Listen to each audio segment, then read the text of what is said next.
ये कल जो भारत सरकार का निर्णय हुआ है कि 7 तारीख को जो अपने सीमावर्ती प्रदेश हैं इनके ज़िलों के अंदर मॉक ड्रिल कराई जाएगी। संभावित एयर अटैक से बचने की जो मॉक ड्रिल होती है ये कराई जाएगी। इसी के क्रम में जो अभी तक दिशा निर्देश प्राप्त हुए हैं सरकार से उसके क्रम में कार्रवाई की जा रही है। फॉर इंस्टेंस अपने जो एयर सायरन्स होते हैं, इस मॉक ड्रिल का एक पार्ट होता है कि एयर सायरन्स जो होते हैं वो एयर सायरन्स बजाए जाएंगे। और उसके साथ ही क्या होता है कि जो सिविल डिफेंस के वॉलंटियर्स होते हैं तो पूरे शहर भर के अंदर वो वॉलंटियर्स को भेजा जाएगा ताकि वो वॉलंटियर्स लोगों को ट्रेन कर सकें, उनको एजुकेट कर सकें कि जब ये एयर सायरन यदि बजते हैं तो उस समय अपने को क्या क्या कार्रवाई करनी है, कि किस प्रकार से अपने को सेफ जगह, खुली जगह, सेफ जगह चले जाना है ताकि यदि कोई स्प्लिंटर्स हों, डेब्रीज हों, उनसे कम अपने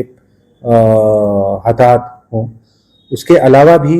जो इस तरह का यदि कोई वाकया होता है तो उसमें 6-7 तरह की सर्विसेज होती हैं जिनका कोऑर्डिनेशन रहता है। फॉर एग्जांपल फायर सर्विस होती है, फॉर एग्जांपल जो आपकी सिविल डिफेंस होती है, पुलिस होती है, मेडिकल सर्विसेज होती हैं, जो सप्लाईज, सिविल सप्लाईज वाली सर्विसेज होती हैं, जो आपके रेस्क्यू सर्विसेज होती हैं। इन सभी जो सर्विसेज हैं इन सभी का एक आवश्यक कोऑर्डिनेशन के लिए इन सभी को ब्रीफ किया गया है तथा जिस प्रकार से भी सरकार के दिशा निर्देश प्राप्त होंगे उसके अकॉर्डिंग ये कार्रवाई करवाई जाएगी। मैं सभी जोधपुर वासियों से ये अपील करना चाहूँगा कि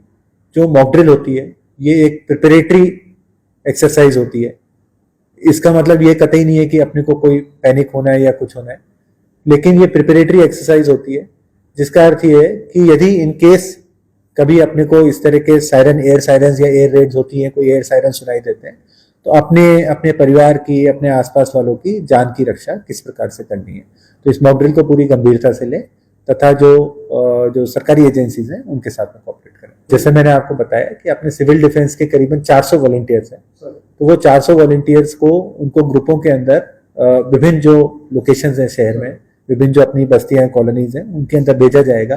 तथा वो जो है लोगों को अवेयर करेंगे कि यदि सायरन बजता है तो अपने को किस प्रकार से कार्रवाई करनी चाहिए। उसके अलावा प्रॉपर जो एसओपी होता है वो भी आज प्रेस रिलीज के माध्यम से रिलीज किया जाएगा कि इन केस यदि सायरन बजता है तो लोगों को क्या करना चाहिए।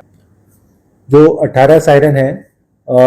एक सायरन से काफी बड़ा एक्चुअली एरिया आपका कवर होता है क्योंकि जो साउंड वेव है वो आपकी प्रोपेगेट करती है। तो उसके बाद भी जो है इसका, जैसा आपने कहा कि हाल ही में निगम क्षेत्र का भी विस्तार हुआ है, तो इसके क्रम में एक असेसमेंट करवाया जाएगा तथा यदि और भी कोई आवश्यकता होगी तो उसकी भी मांग की जाएगी।